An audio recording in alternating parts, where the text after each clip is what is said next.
છોટાઉદેપુર જિલ્લાને 20 જેટલી નવી બસો ફાળવવામાં આવી।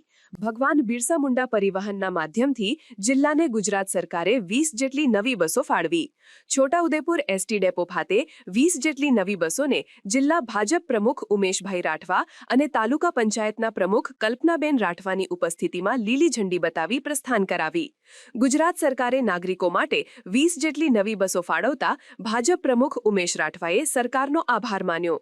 કાર્યક્રમમાં જિલ્લા પંચાયત આરોગ્ય સમિતિના ચેરમેન ગુમાનભાઈ રાઠવા, તાલુકા પંચાયતના ઉપપ્રમુખ જયદીપભાઈ રાઠવા, શહેર ભાજપ પ્રમુખ અંકુરભાઈ પંચોલી, તાલુકા ભાજપ પ્રમુખ રસિક રાઠવા, જિલ્લા ભાજપના યુવા નેતા સંગ્રામસિંહ રાઠવા, નગરપાલિકાના ઉપપ્રમુખ પરવેઝ મકરાણી, એસટી ડેપોના ડેપો મેનેજર સહિત મોટી સંખ્યામાં આગેવાનો અને નાગરિકો જોડાયા।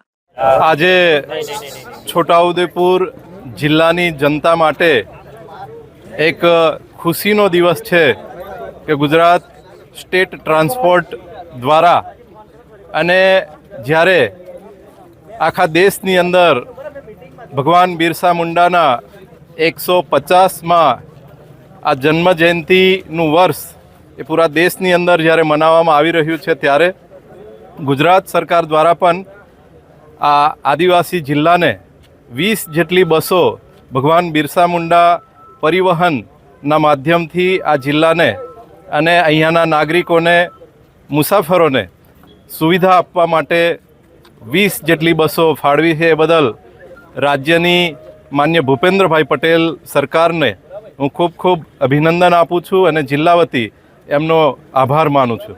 આજરોજ છોટાઉદેપુર તાલુકામાં છોટાઉદેપુર બસ ડેપો ખાતે જ્યારે ભગવાન બિરસા મુંડાની જન્મ જયંતિના આ ગૌરવ વર્ષ ઉજવી રહ્યા છે ત્યારે સરકારના માધ્યમ થકી આ જિલ્લાને 20 જેટલી આ ડેપોમાં બસો ફાળવી આપવામાં આવી છે। એ બદલ સરકારશ્રીનો હું ખૂબ ખૂબ આભાર માનું છું। સમાચારની અવનવી અપડેટ જોતા રહો નિખરતા ગુજરાત ન્યૂઝ સાથે। નિખરતા ગુજરાત ન્યૂઝને લાઇક, શેર, સબસ્ક્રાઇબ કરો અને બેલ આઇકન દબાવીને સમાચારની ઝડપી માહિતી મેળવો।